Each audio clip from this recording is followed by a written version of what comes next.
Here's what I'm going to say. Do you remember Hillary Clinton? Yeah, we do? Okay, so liberty, that's a weird Freudian slip. Hillary, not liberty. Oh, you know what that came from? Lock her up, right? That was my little Freudian slip around that. Fascinating. So, Hillary won. Relax, Dale, she didn't. Hillary won.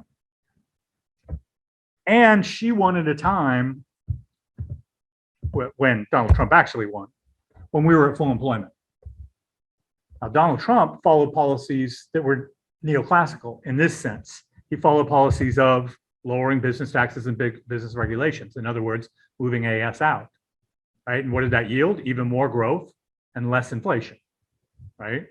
But we can disagree about whether or not businesses should pay their fair share, et cetera, and whether or not regulations are justifiable. Hillary won, and just like Trump, she wants to grow the economy because what's a president's job to themselves? To get reelected, right? All those things basically true. Their job in their first term is to get reelected, unfortunately. Or fortunately, right? Hopefully they're doing things that make us happy. But she wants to bring about growth that is from a democratic perspective. That is doing what? How would you stimulate the economy?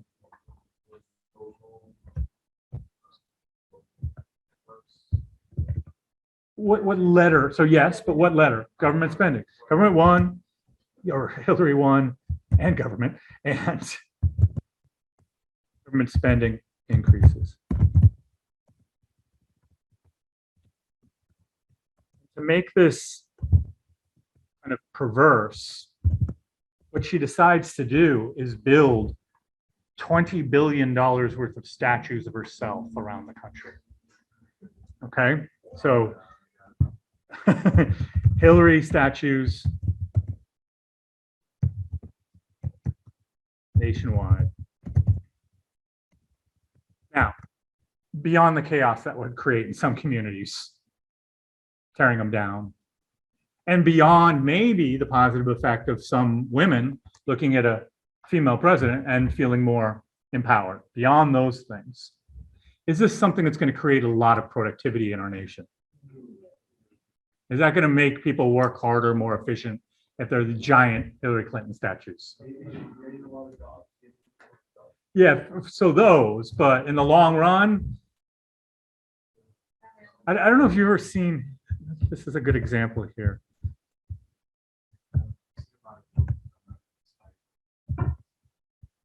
So North Korea, in other words, I'm not saying she'd make us into North Korea.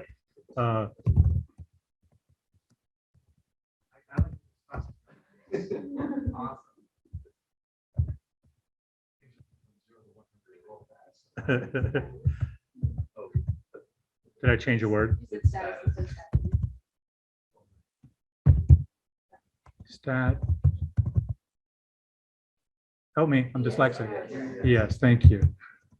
That's correct? Statues? Dyslexia is such a bummer. Look at this, look at these statues. So giant, people go and bow to them. All right, so let's assume these, Hillary and Bill, in fact, we'll make them Hillary and Bill statues all across the country that liberals go to worship at, right? So my point being, this is something that's comical. It's not going to create more productivity. It's like just government spending money just to get people to work, right? Just get more jobs out there. So you would visit it every day. They have in North Korea, I think they have to go, and I think it's good luck if they go.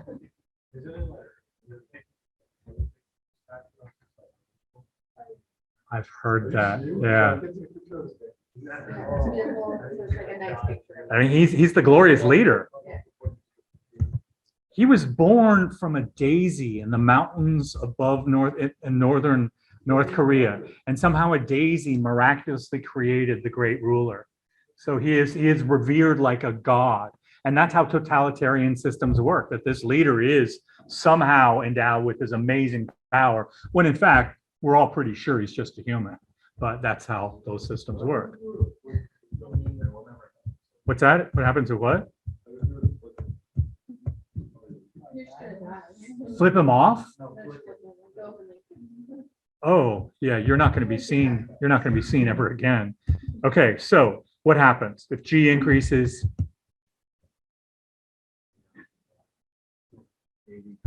The 80 out.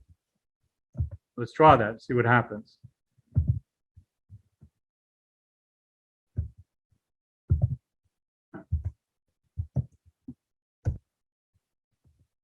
Notice Hillary in the midterm elections 2 years after she became president can say to the American people, please re-elect me a Democratic Congress because look, I've lowered unemployment even more.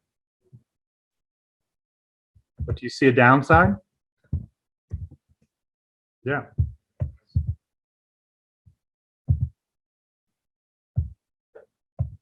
So you get inflation. What does that mean about people's standard of living? Yeah, so that's right now.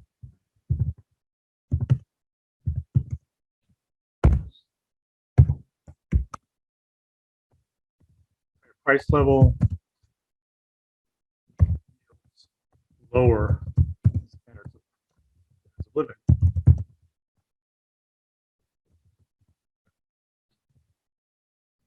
And in this case,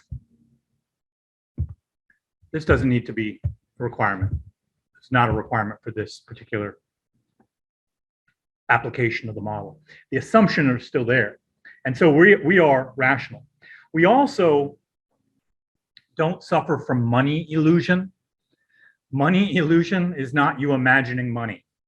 Money illusion is knowing how much your money is worth. That is, when prices go up, we know it. So, an example.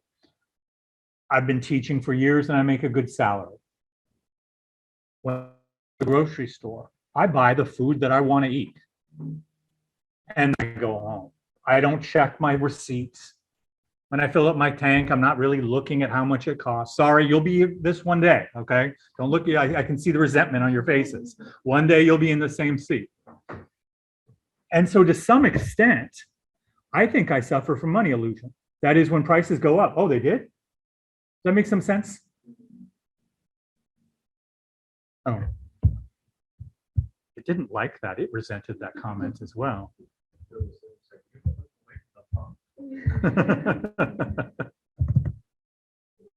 See if it's going to go back.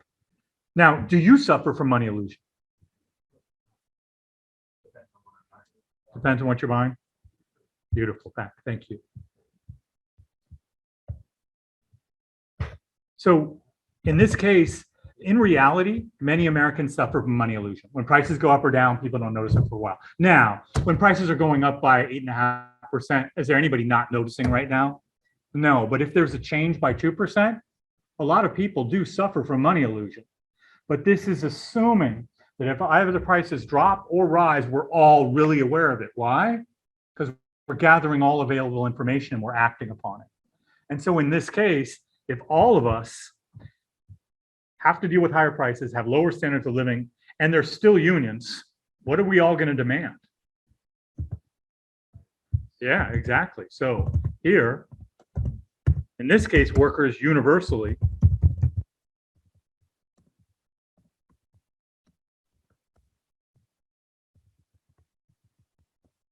demand and get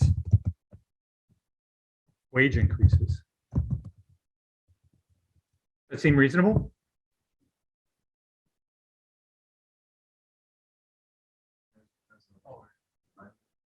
No, we're not suffering from money illusion, right? This model goes against what some of the data shows, is that in normal times with small price changes, most Americans don't notice it and don't act upon it. But this is saying we gather all available information, we are aware the price has gone up, and we demand and receive higher wages. What is that going to shift? Well, AS, right? Because it's all workers now being paid more. So input costs have gone up, right? So higher wages yield, really like the word yield in this one. Yield higher input cost, which shifts AS in. And notice it always comes back to long run aggregate supply.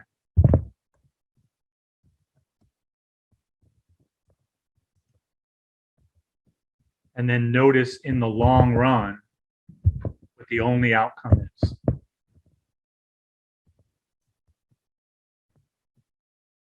Yeah.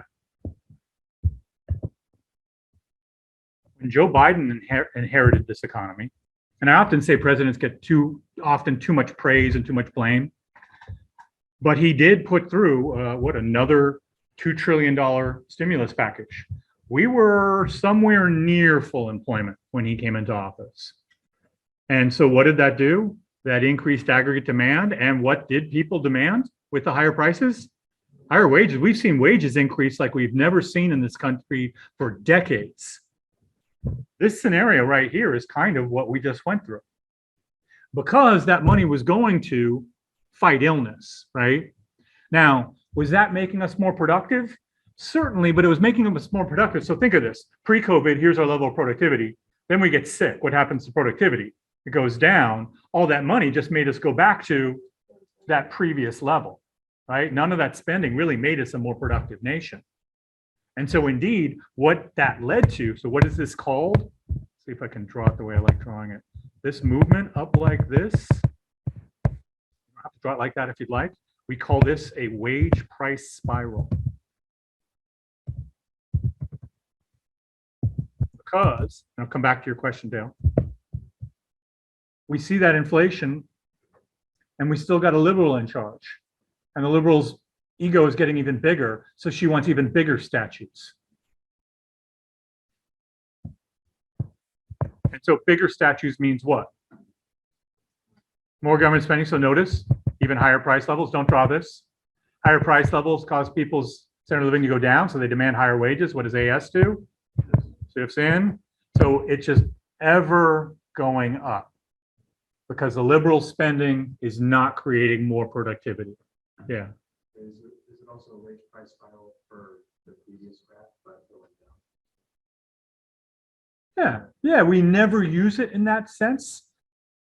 Get a PhD in economics and come up with your own term for that, the reverse wage price spiral. But yeah, I get your point. Logically, that's true, but we don't call it that. We only call that when it's going up. Is this similar to like maybe minimum wage, $15 increasing it every so often? Yeah, like doing a hard, well, that's not going to make AD go out, right? The first point, the whole point here is government's just getting in the way. It's trying to help, but by trying to help, it's only leading to inflation. Now, what's my point about Hillary Clinton statutes? What aren't they creating? Productivity, right? So I made a ridiculous statement to show, yeah, this is true if you're using your money in ways that aren't creating more productivity. And interestingly enough, all the COVID money was just bringing us back to previous levels of productivity. So now, do this all again, start at initial equilibrium. Let's do another retort, a rebuttal.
Okay, Biden won. Biden was inaugurated president, and he was inaugurated around the time, like we were saying, of near full employment. And Biden had, what was that plan? What was it called? Build Back Better. All of that passes. It didn't, right? But all of that passes. So Biden wins and passes. So what did that include? So one thing he did get passed with Republican help, passed $1 trillion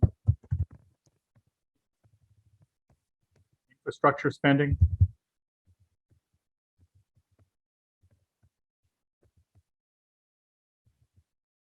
This really did happen.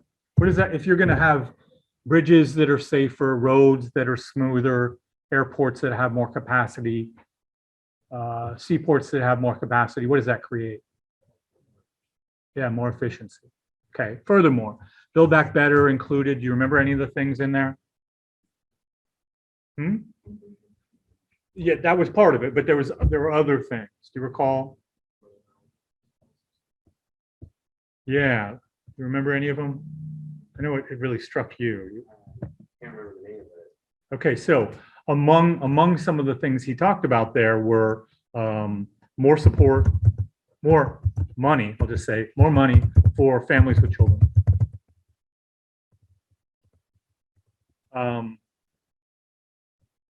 More money,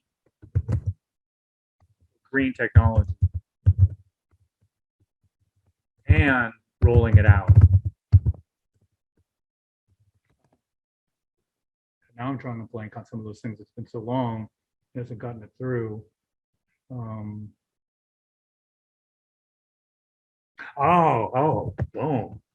Huge increase.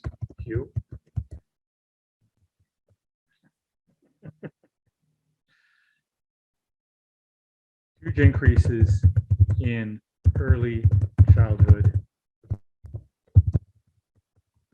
education programs. So what this would do is it would make every child of it who is, I think, under a certain income spectrum. Actually, no, everybody will get a subsidy, or it'll be free if you're poor, to send your child to, I think, 2 to 3 years of pre-K high quality daycare. Not just daycare, but school. Now, It was pre-K up to, it was either converted or first grade. yeah, it's called early childhood education, and generally it is 2 to 3 years before kindergarten, as I know. Maybe you know of a different program. Now, that program, if I haven't mentioned it before, I mentioned it often in microeconomics. That program, the first study I learned, for every dollar spent on that, society gains 18. I just re-looked at the latest research. It says for every dollar spent, society gains 12. Now, why would that be the case? I mean, that's a pretty damn good investment. Why would that investment pay off that much?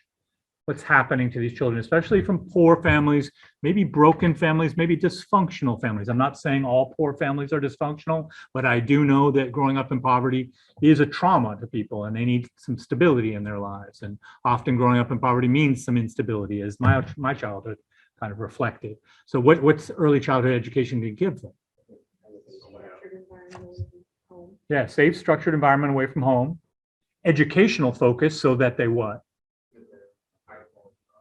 Well, so that I would say, so they can get into kindergarten and be prepared and do well in kindergarten, and then do well in second grade, and et cetera. And then, right, get good quality jobs and not end up in prison or not end up on government aid, right? So this one, and this would make our society, I think, definitely more. This is one, obviously, I'm not going to be unbiased about. This is one that I see us as a country really lagging in our focus on the future, and that is in children, especially children growing up in rough environments. The other thing was subsidized daycare for all, meaning that every family could only spend up to a certain percentage of their income on daycare. I don't know if any of you have children. I don't know if you know anybody who has children. I don't know if you know anybody who has children who sends to daycare. What do they say about daycare? It's super expensive. I was spending $1,000 to $2,000 a month on daycare for my daughter when she was young and I had to commute, right? And if you can't afford good daycare, maybe you're letting your kids run wild, and maybe that's a good thing, maybe that's a bad thing, right? If you can't afford daycare, then what can't you do? Right? If you want to be a good parent, then you want to be there for the kid. And so this then opens up more productivity and that more people would be able to go to work, right? I was gonna say, if I went to the public education, in the long run, I imagine that should help decrease generational poverty within communities that don't have like good economic sustainability. Absolutely. Yeah, I see that lens too as one of the most important things. Yeah, so join my crew. We need to get that funded. It's really a shame we haven't, but we have it. So all we got through in reality is that $1 trillion for infrastructure. The rest is on hold, but note all of it would very likely increase our nation's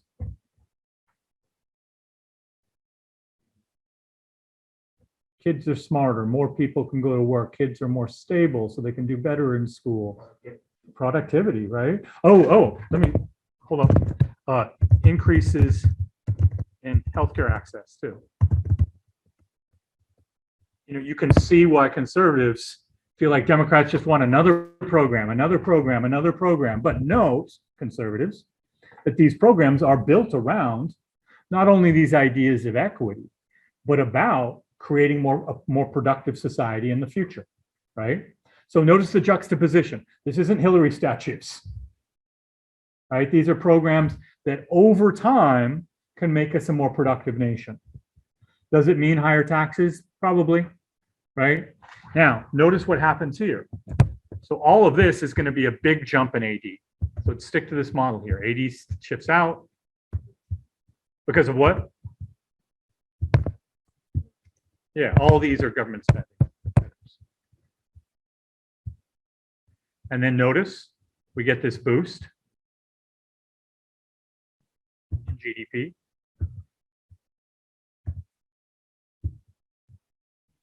And we get these higher price levels.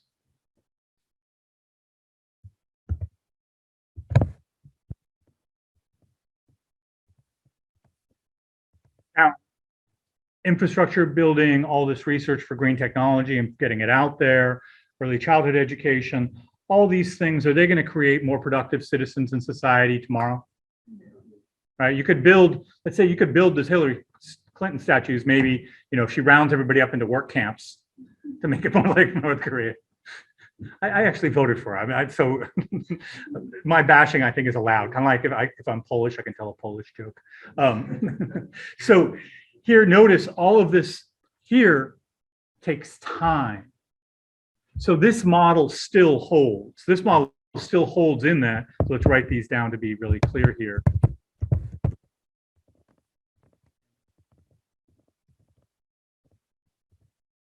So 2, G increases, GDP increases, and price level increases, which means what? Yeah, which means my standard of living, lower standard of living.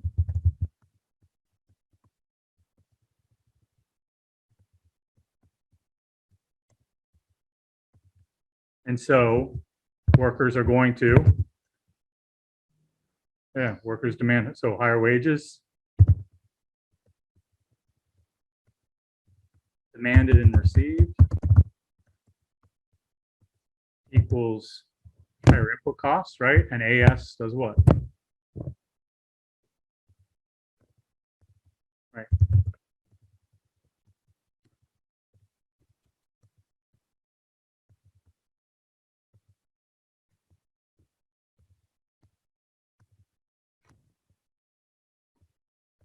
Okay, so now let's show AS going in. And in the short run, you got a wage price spiral. The thing the neoclassicalists do is they build a model based on their own ideological beliefs that government spending can only hurt. But what are they missing? They're missing the government spending isn't on Hillary Clinton statues. Government spending at times can be things that can make us more productive. And so what's going to happen over time to this AS curve? So first, it shifts in because of those higher input costs. But then, so let's add 4 down here.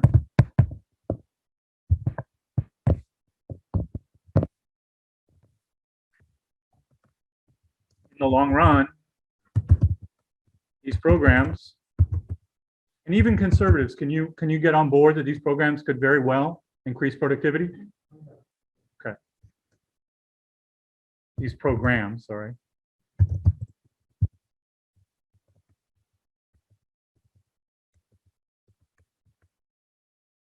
Could do what? Yeah, Shift AS and LRAS is made up of land, labor, and capital and productivity. So AS and LRAS shift out. But does it happen quickly? No. But over the long run, no. AS shifts back here. LRAS shifts right here. And so now you've got a new level of full employment. So let's say here full employment was, well, what is it generally? 5%. Now if you got higher GDP, full employment rate of unemployment could be 4, 3, yeah, let's put 3, 4%. And then make something really clear that where we ended up is this point right here.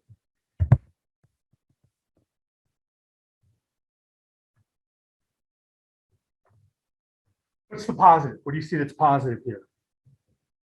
Economically speaking. Productivity has increased and more workforce. Sure. What about along the x-axis? What do we see? Higher GDP. Okay, what's on the downside here? Yeah, there still are higher prices. Democratic programs that involve more aggregate demand rather than shifting out aggregate supply tend to be inflationary, right? And so part of the blowback for Biden right now, his approval ratings are quite low, is this inflation that was brought on by, in part, maybe government policies that were a little bit too generous during COVID. Maybe, because it also could be what other things? Sure, with energy and it also shipping costs, right? All of that chaos at our ports. So note here, let's just do some happy faces here. Non-happy faces. Actually, no, I've got another way I can do this. Can I do a thumbs up or a thumbs down with this? So this is good here. This right here is the negative.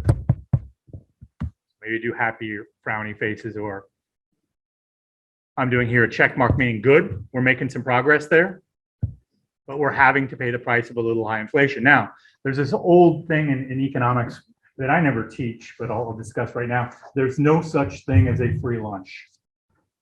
You know what I mean? Someone takes you out to lunch. What does it mean? Yeah, they want something from you. Or, you know, and is that always true? But I hope not. I hope my friendship where we buy each other lunch is made out of friendship and not because somebody wants something from me. But do people sometimes do things to try to get something out of somebody? Yeah. And is there a cost to almost every action? Yeah. So while you're getting a benefit, higher GDP, lower unemployment, you're also getting all of these other things. There's no such thing as a free lunch. You're getting better educated children. You are getting more people who are able to enter the workforce because they can afford childcare. You're taking advantage of the sun to generate energy. So what's the cost of that? What's the non-free lunch? The cost of all those things is that your standard of living has gone down just a little bit, but society might be flowing in a lot better way. So you don't get anything, you don't get everything for nothing, right? But the conservative point of view with neoclassicalism is all you do is you lessen taxes on businesses, you lessen regulation. That's going to lead to growth with lower inflation, but where's the cost there?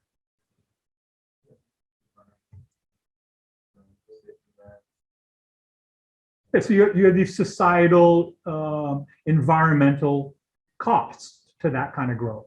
So with each of these programs, they both work. It's just what kind of costs and what kind of benefits are associated with them. Liberals. Well, let's do this next class. Let's get into groups and let's hash this out and get our opinions out about these programs. We only got 5 minutes left. Did this make some sense? Do we need to do this again, maybe next class to get the mechanics down? Yeah, we'll do a rundown really quickly and then we'll do some debate. All right, everyone, have a great day.